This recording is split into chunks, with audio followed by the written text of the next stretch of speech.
Hey there, I'm Sean Vincent Biggins, and welcome to the penultimate episode of my quarantine-induced web series, Old T-Shirt Tuesday. In late January of 1999, I hit the road from Waltham, Massachusetts to Los Angeles, California, in the hopes of making a living as an actor. I was 29 years old, and I had been performing both on stage and in front of a camera since I was about 10. My only other time living away from home was when I attended the American Academy of Dramatic Arts in New York City when I was 20. But even then, I had only lived in New York for about 8 months and had come home 6 times to visit during that period. It was very tough to leave, and I knew that I would have to move far away to figure out who I was. I was also leaving behind a budding relationship, so that made it even tougher. But something inside me just kept me motivated. I had already visited LA on my own a couple of times in prior years to kind of dip my toe in the water. Then a few of my actor friends moved to LA, so I visited again.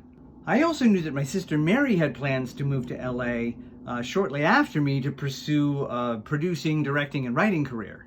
So knowing that I was going to have friends and family around, that I was going to have a support base, it made it a bit easier. Well, in the 22 years since then, I've seen lots of ups and downs. To put it mildly, pursuing an acting career naturally comes with a lot of disappointment. Many auditions that went really well, only for me to not get the job.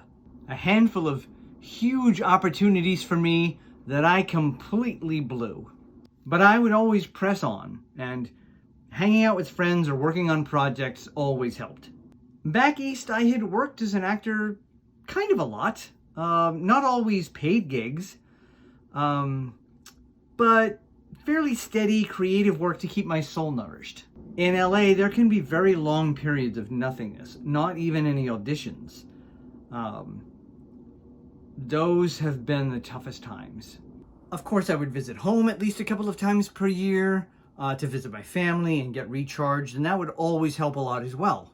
And when someone from back home would come out here to visit, well, that would be just as energizing. A couple of times my brother Eddie visited with his wife Sandy and their son, my nephew Ryan. They are huge Disneyites. They would go to Disney World in Florida a lot, but they had to come out here to visit the original Disneyland. A few friends have come out to visit, sometimes for business, sometimes for just a vacation, and we always would find time to hang out. But the most important visitors, the VIPs, were my parents. They came out to visit 3 times, in August of 2000, June of 2006, and April of 2014. The first time we didn't do a ton of stuff. I was still fairly new to town, and I didn't really know a lot of places to take them other than the really touristy places like the Walk of Fame and such. And I had a crappy job that I had to show up to occasionally. They would just hang out in my apartment or hang out with my sister Mary if I was working. Mary lived right around the corner at the time. I actually don't have any pictures from that first visit, but I know I took them up to the Griffith Park Observatory because I always took every visitor I had to the Griffith Park Observatory, especially if they had never been to LA before, because you can see the whole city just spread out right there in front of you.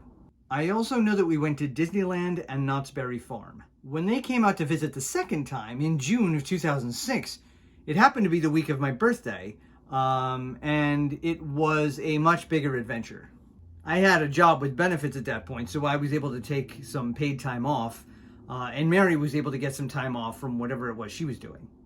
After starting light with visits to the 3rd Street Promenade in Santa Monica and Angeles Forest, we then all drove up the Pacific Coast Highway. My dog Neo even came along. Our parents had always wanted to see San Francisco, and the PCH was by far the most scenic way to get there. If you've never been to the West Coast and you have the time, it is the #1 thing I would recommend, driving up the PCH. You don't even have to go all the way to San Francisco, which takes about 8 hours using that route. Just get to Big Sur and your life will be better for it. Well, Mom and Dad loved San Francisco and wished we could have spent more time there. I bought this lovely t-shirt there. It's very comfortable, fits me very well, it's a nice color on me, so as a consequence, I've worn it quite a lot. I've slept in it quite a lot, which is why it's so worn out. It's got a hole right here in the center. Well, we grabbed a couple of hotel rooms and spent the night in San Francisco, but Mary had a very limited time off and had to be back in LA a day later. So the next morning, we took a quick little side trip up to Sonoma, ate lunch there, and then headed south. Dad loved San Francisco so much that he thought they might take a separate trip and fly directly there from Boston. It never happened, but he was that excited about it. The next day, I took them to the Getty Museum, and then later we all met up with some of my friends at a local restaurant to celebrate my birthday. The day after that, I took them to the Firefighters Museum in Hollywood, showed them the new Hollywood and Highland complex, which hadn't existed when they visited 6 years earlier. And then that evening, we met up with Mary to see a screening of An Inconvenient Truth. Then it was a day trip to San Diego to see the zoo. The day after that, Mary joined us for a drive down to Lake Elsinore and then over the mountains to see the mission at San Juan Capistrano. And on their final day, Dad actually wanted to visit the gift shop at the LA County Coroner's Office because he was a fan of the TV show North Mission Road, which was about the LA County Coroner's Office. We ate dinner that night at the Castaway restaurant in the hills of Burbank, which has amazing views of the valley. It was an awesome visit for my parents, my sister, and myself. Their final visit was in April of 2014. Age and various health issues had taken a little bit of a toll on them. So taking a really long drive, like the one we took to San Francisco on their previous visit, was just not an option this time around. In the intervening years, my sister Mary had basically gotten out of the entertainment business and now owned a vintage store in the city of Torrance, where she also lived.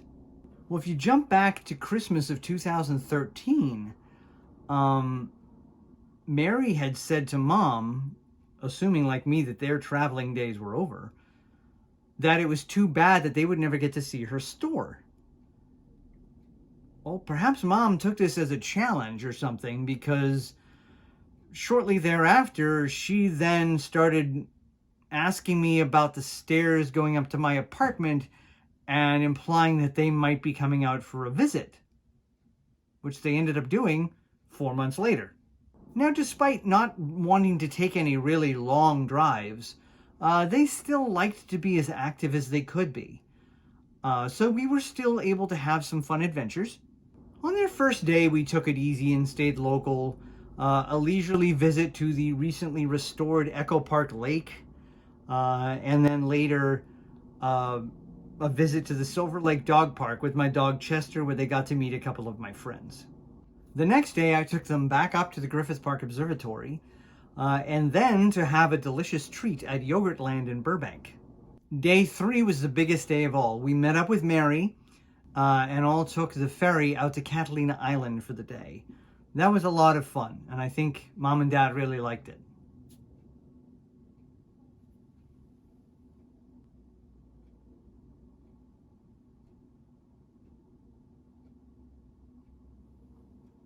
On day 4, we visited the Firefighters Museum again, and this time the memorial that was out front, which was still being constructed on their previous visit, was now complete. After having some lunch, I then took them to see the Space Shuttle Endeavour at the California Science Center, which is where I got this t-shirt. And they loved that. Mom wanted to see Palm Springs, so we drove out there and again had some lunch. And on their final day, I took them up to see the baseball exhibit that was going on at the Reagan Library in Simi Valley. And they really enjoyed that, especially Dad. And then we concluded the day by driving down to Torrance to meet up with Mary and see her store one last time before all going to dinner together. It was a very fun visit despite their health issues. Dad was using a cane by that point because he had a bad knee and had had a couple of falling incidents. In fact, the day we visited the Firefighters Museum, on the way back to the car, he started falling backwards when he stepped awkwardly onto the street.